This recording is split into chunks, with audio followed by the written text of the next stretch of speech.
Alguien diga, alabado sea Dios. Alguien cierre sus ojos y diga, alabado sea Dios. Alguien cierre sus ojos y diga, gloria a Dios.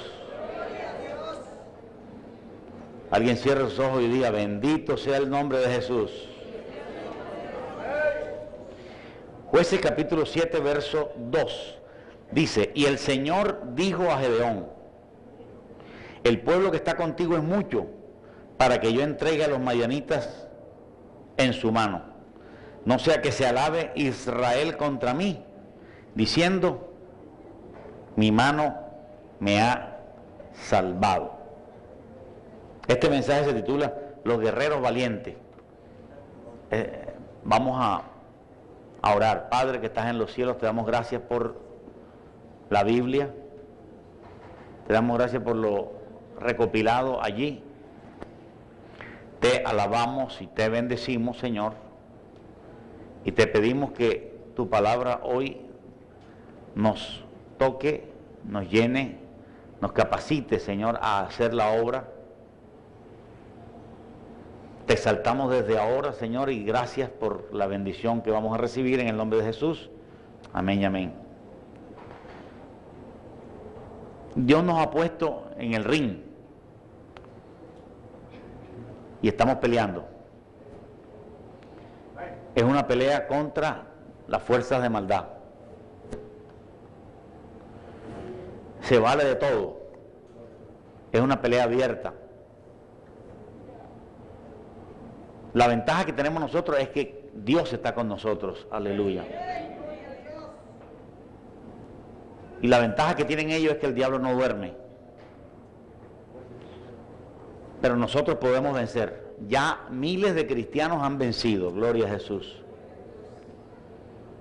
No es algo imposible lo que Dios nos ha colocado, sino que ya sabemos que hay millones de cristianos que han entrado por las puertas de perla y están saboreando la victoria obtenida. Así que sí se puede.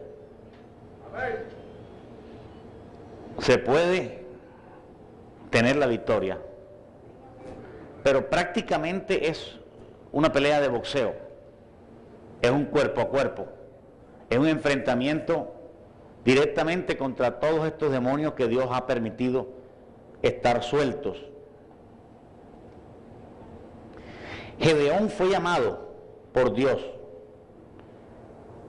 dentro del pueblo de Israel para traer liberación a Israel. Era la época de los jueces.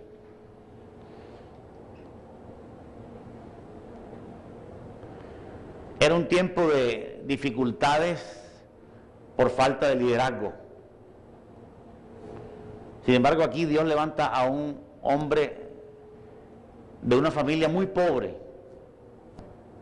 llamado Gedeón, para lograr una liberación de la opresión de los enemigos de Israel. En este caso eran los madianitas,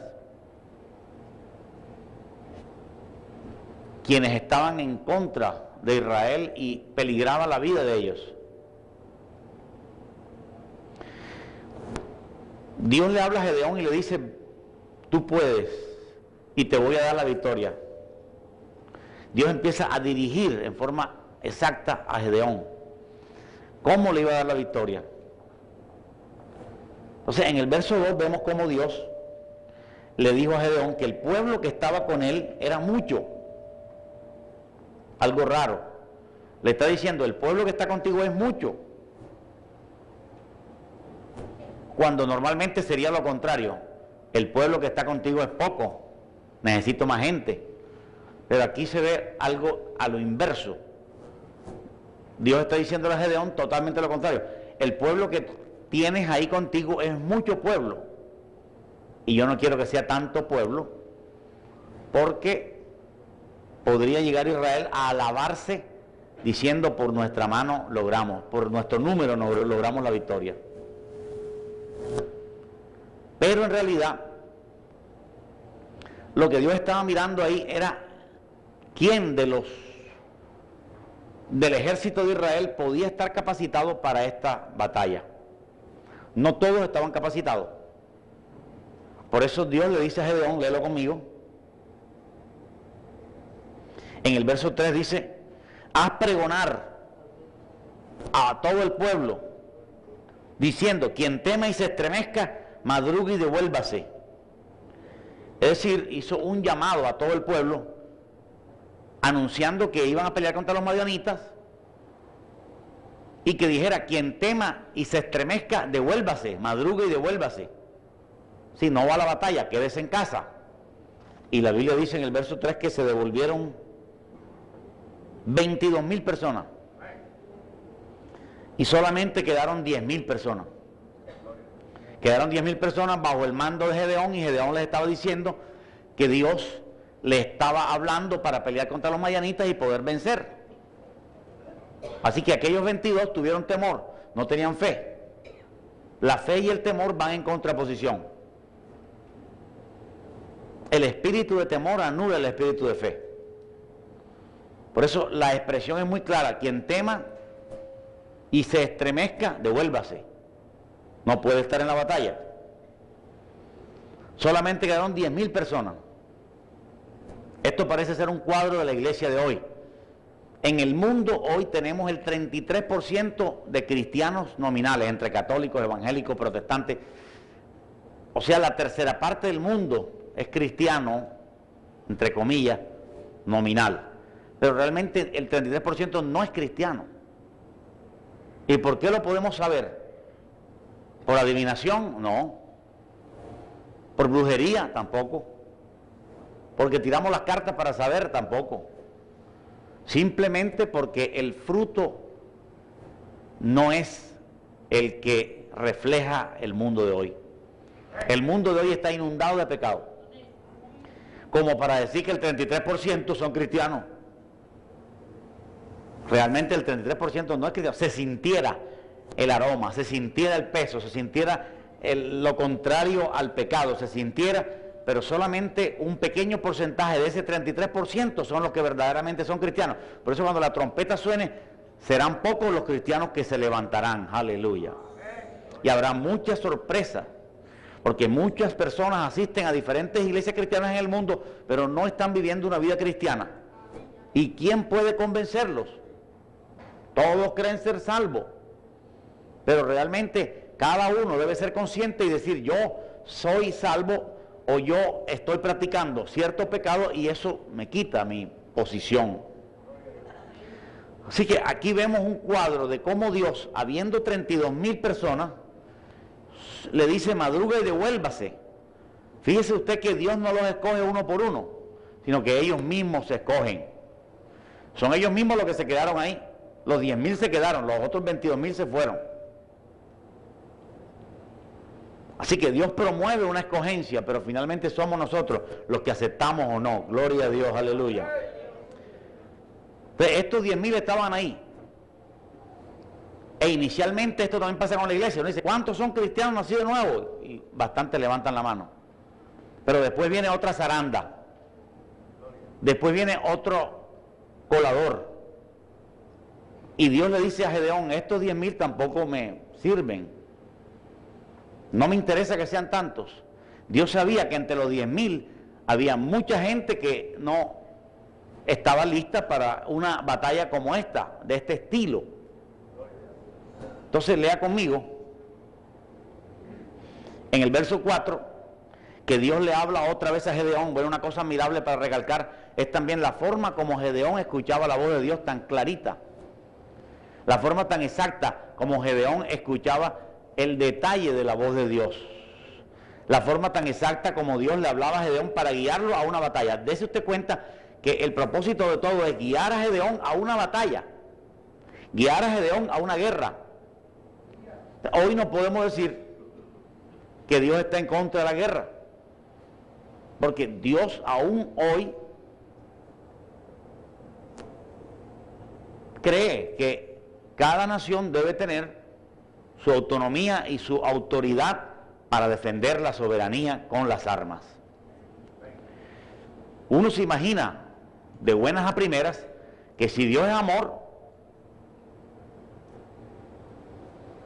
Nadie debería invertir en armas, nadie debería invertir en ejército, nadie debería invertir en lo que se llama la guerra.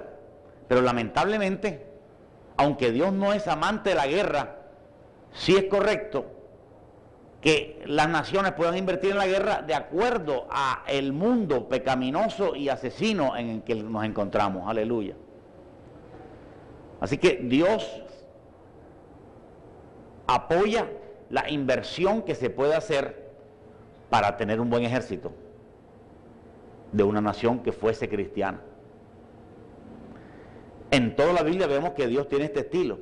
Dios aquí le dice a Gedeón: Gedeón, yo no voy a pelear por ti, yo voy a pelear contigo.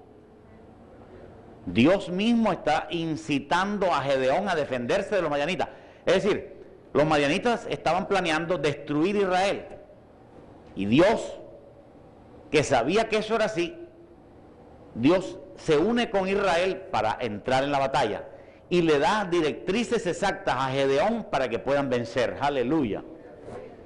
Y le da las directrices para que puedan entrar en la batalla. No le da las directrices para hacer paz. No le da las directrices para hacer una banda de paz y reconciliarse o hacer un tratado armado o un acuerdo humanitario. Dios aquí está guiando a Gedeón a la guerra. Y le está diciendo: yo voy a entregar a los madianitas en tu mano. Yo voy a entregar a los madianitas en tu mano. También Dios hoy nos guía a pelear contra los demonios. No nos podemos poner con banderas de paz o decirle al demonio que por favor nos deje quietos y nosotros tampoco vamos a atacarlo. Ni yo voy a predicar, pero tú tampoco me vas a molestar a mí. Hay muchos pastores que han caído en esto. El diablo les ha dicho: bueno, no predique y yo no te ataco. Pero claro, el diablo no cumple eso, él es un mentiroso. ¿Cuántos dicen gloria a Dios? Después que el predicador no predique, después que el pastor no predique, él lo ataca después también y lo destruye.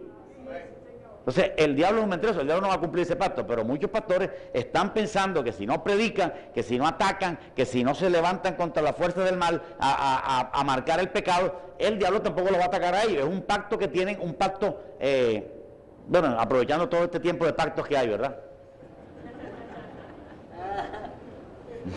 ellos hacen un pacto tácito con el diablo. Dice: yo no voy a predicar para que el diablo no me... Y el diablo sabe, conoce los pensamientos de la gente, sabe la forma como la gente está actuando. Y algunos dicen: no, yo no me meto en problemas, yo no hablo eso. Hace poco estábamos hablando con un pastor que decía: no, yo no me meto en ese problema. Sabiendo que debe predicar en contra del pecado, no quiere hacerlo simplemente porque no quiere meterse en ese problema. Pero si no quieres meterte en ese problema de predicar, de todas maneras estás metido ya en un problema. Ya estás metido en un problema. Aunque hayas venido a la iglesia o no, aunque te hayas quedado afuera, ya estás metido en un problema. Entonces mejor predica. Aleluya. Es mejor predicar. Porque si te quedas sin predicar, el diablo te va a dar duro y después te va a doler no haberlo hecho. Te va a arder no haberlo hecho. Por miedo, por temor a que qué dirán, o temor a que me señalarán.